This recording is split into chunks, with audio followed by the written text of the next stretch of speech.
Okay, welcome back. This is ACI Course 13, Review Class 11. I'm just recording the opening because Keshla shared a meditation. So we'll do that.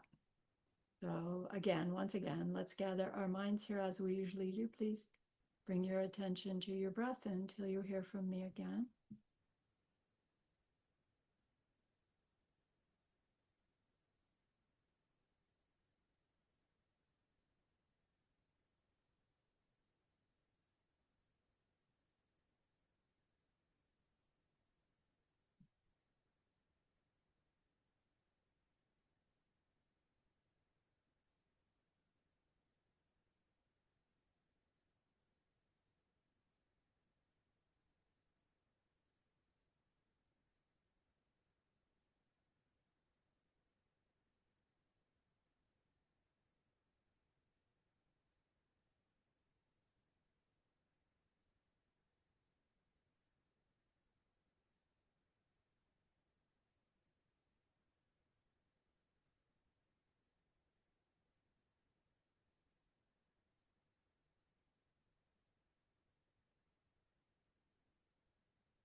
Now bring to mind that being who for you is a manifestation of ultimate love, ultimate compassion, ultimate wisdom.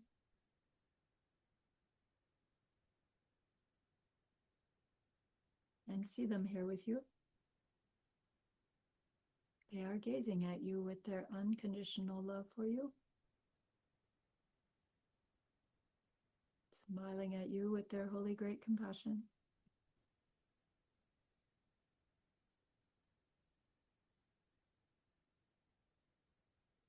Their wisdom radiates from them, a beautiful golden glow encompassing you in its light.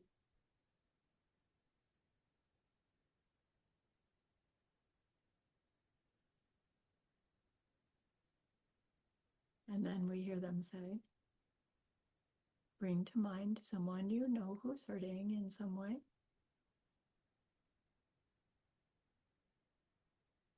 Feel how much you would like to be able to help them.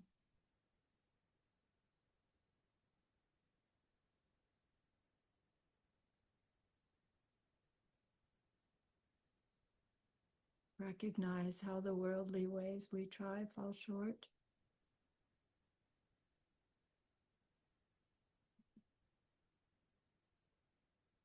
How wonderful it will be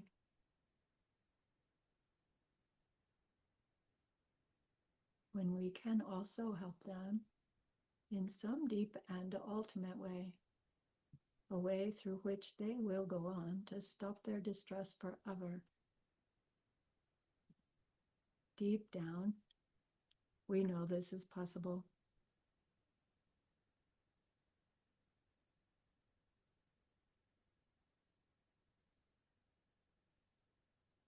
Exploring emptiness and dependent origination, we glimpse how it's possible.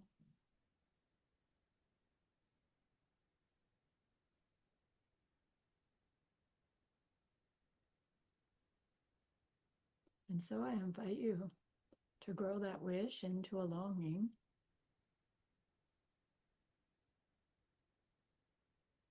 and that longing into an intention.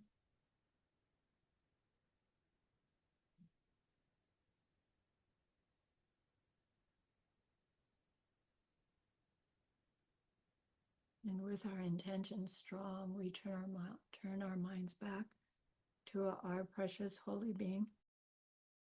We know that they know what we need to know, what we need to learn yet, what we need to do yet to become one who can help this other in this deep and ultimate way. And so we ask them, please, please, please, teach me that, show me that, help me become that.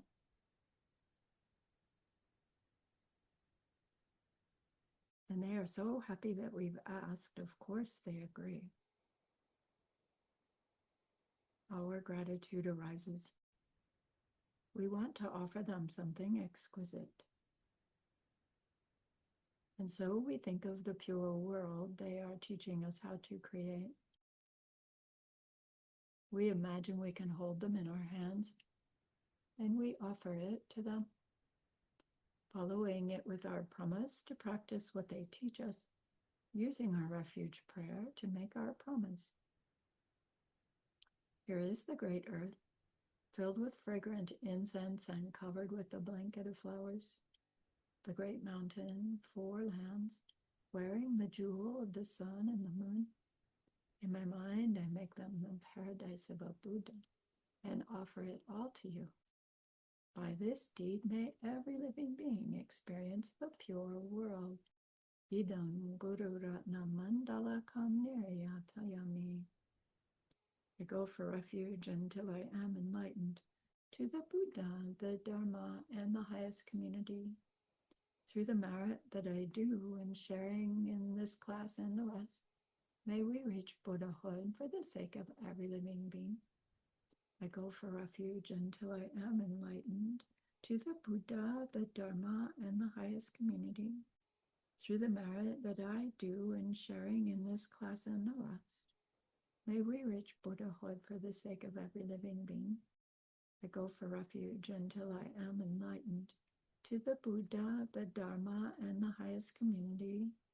Through the merit that I do in sharing in this class and the rest, may all beings totally awaken for the benefit of every single other.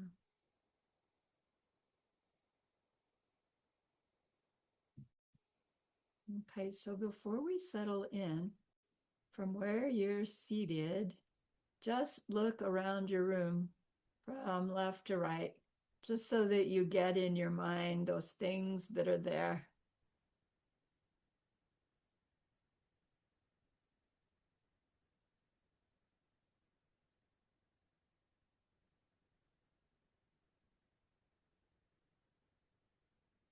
And then settle your body for a short meditation. Push your sits bones down. Pull your lower tummy up a little bit in. Feel a rise of energy that lifts your sternum, lifts your chest, lifts your head. Then scan back down the outside, inviting your forehead and eyes to relax, your face and neck to relax, across the top of your shoulders to relax, arms and hands, torso, hips and legs, everything relaxing. And then scan back up.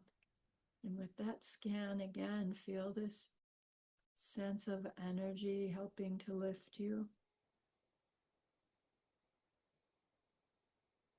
And bring your focus of attention to your breath at your nostrils. We'll count 10 breaths.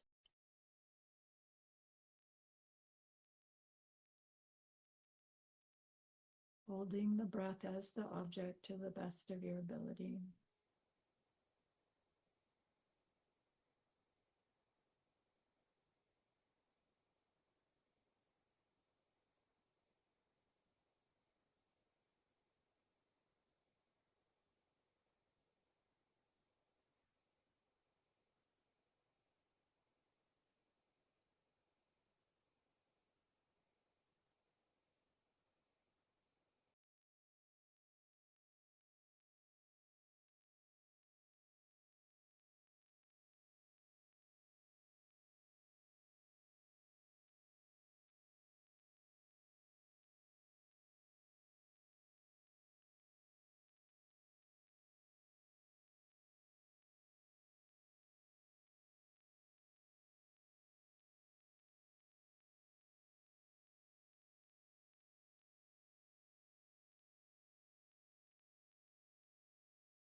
Now let go of the object breath and shift your focus of attention to my words and follow what they suggest. So imagine that you're looking around your room. See all those items there.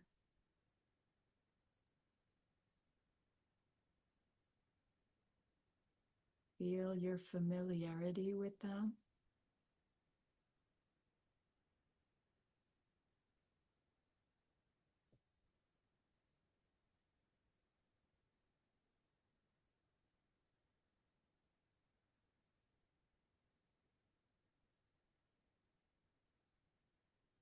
And try to find your feeling about them that they are there, separate from you, with their own identities, their own functions.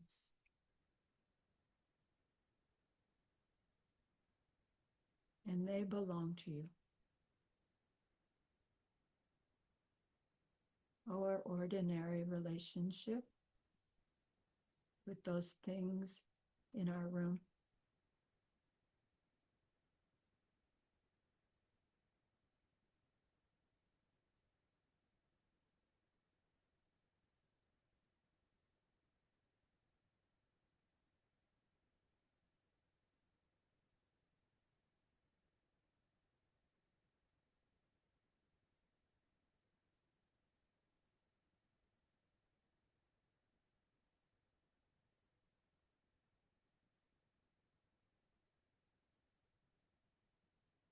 Now, over the years, we've been learning that every detail of those perceptions, of those things in our room, is coming from our own mind, forced by past deeds. Why do we say that? How can we show ourselves that that must be true?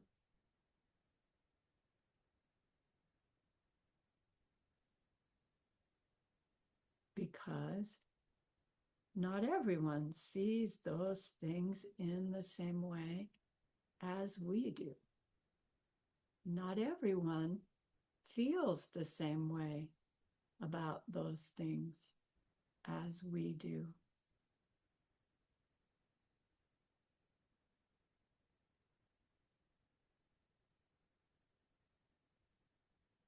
Our experience of those things must be unique to ourselves. And that means the thing itself cannot come from itself. Its identity, those qualities, has to in some way depend upon our perception of them.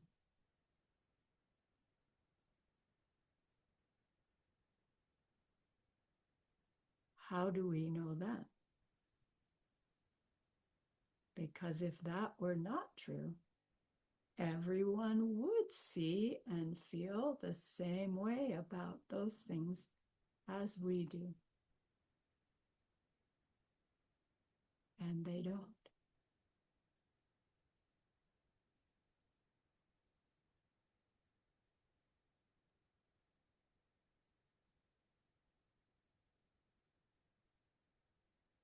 So what makes our mind see that object and feel about that object in the way that we do? Does someone else's mind make us do that?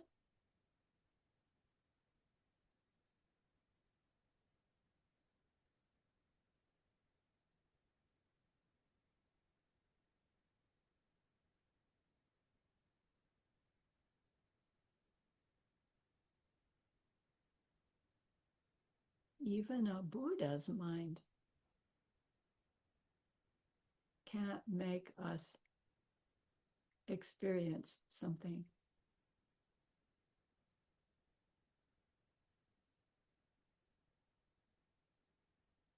So it's not someone else's mind making us see those objects the way we do.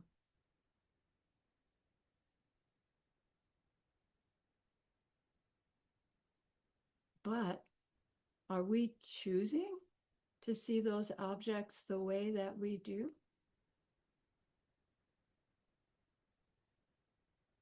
If so, why would we ever experience an object that's unpleasant?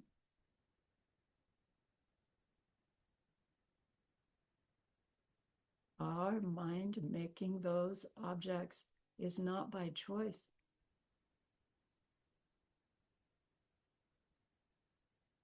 It has to come from our own mind, but not driven by choice. What else can make our mind make us experience something in the way that we do? Something had to be in that mind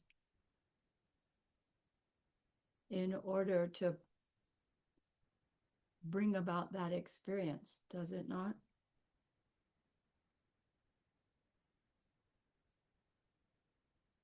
And we can call whatever that is the cause. And the result is our perception of those objects, their identity, their qualities, our feeling about them. We know that causes and results have certain relationships. The cause has to come before. It has to be similar. And when it produces its result,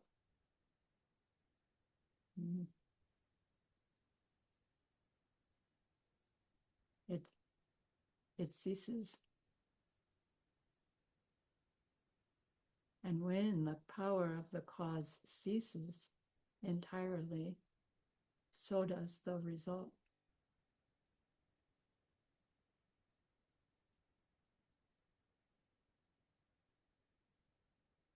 So those factors in our mind that serve as causes, had to have been put in there in order for them to come out as our experience.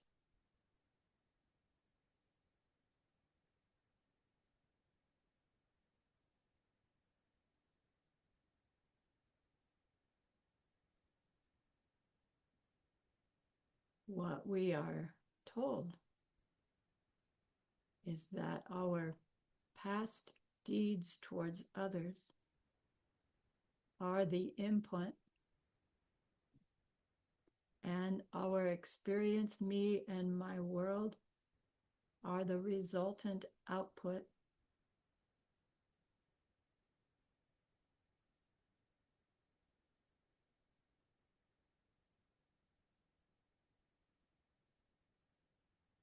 And so look around your room again.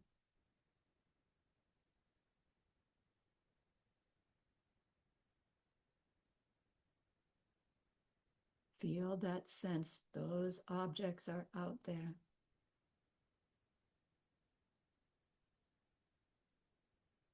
Remove that belief.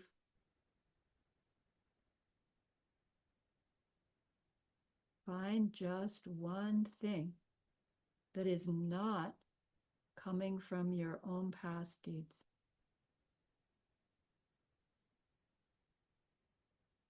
Find one thing that is not coming from our own past deeds. Can't find it? Hold that absence.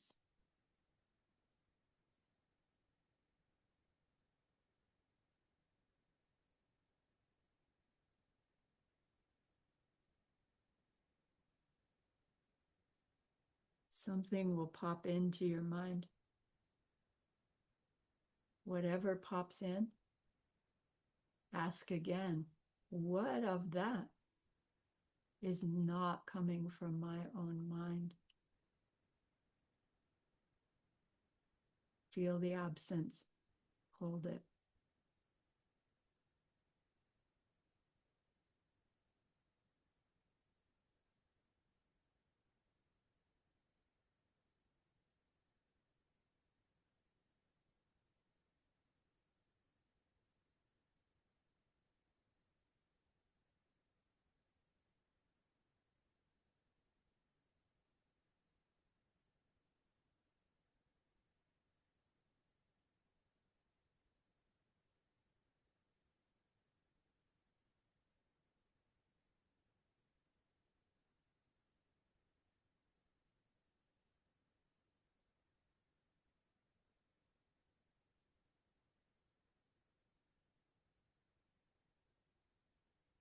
Settle on one different object and go through this sequence one more time. I'm quite sure that object has its own identity. But if so, then everyone will see it and feel about it the same way I do, and they don't.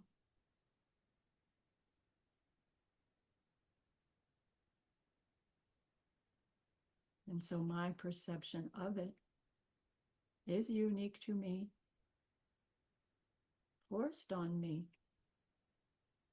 by my own mind. No other mind, no other thing, only my mind can make me perceive this object in this way.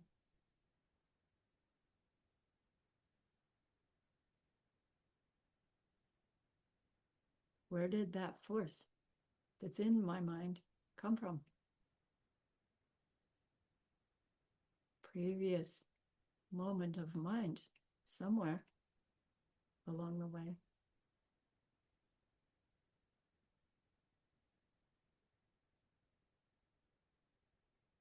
The only thing that can be the cause of any perception I can have is my own mind seeds ripening. And I make mind seeds by way of how I perceive myself interacting with others.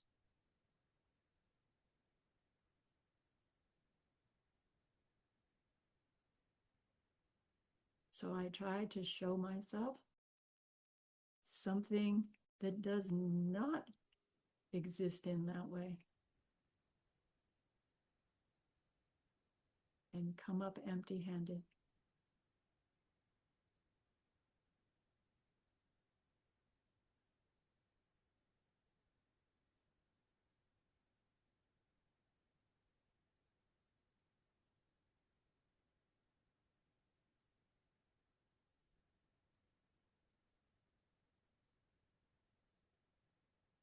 And just briefly, think about your own self. That too is an experience unique to you, forced by past mental seeds ripening as current experience. What you exists that's not that.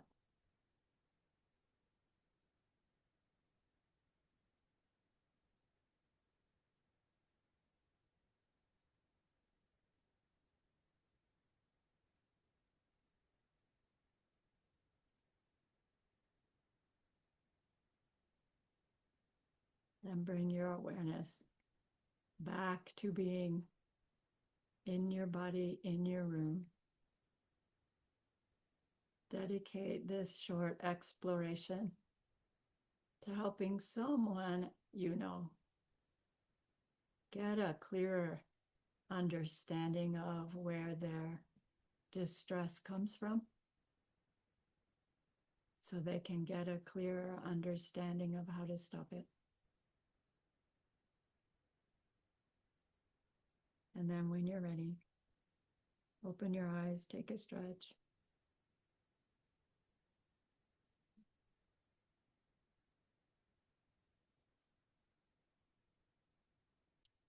So Geshe-la had said every topic in logic class that we studied is a clue to reaching the direct perception of this absence of anything that's not my own mind seeds ripening,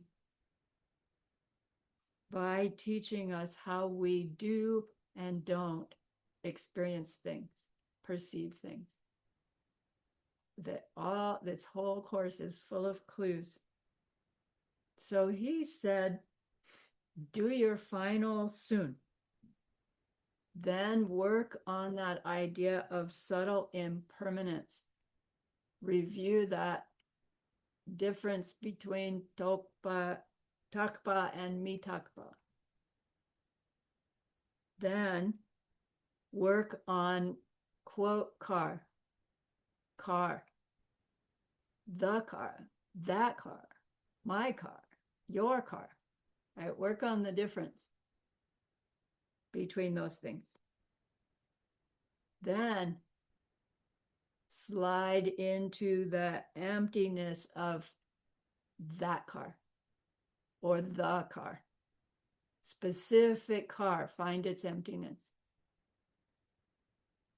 Its simple absence of anything but our own projections ripening.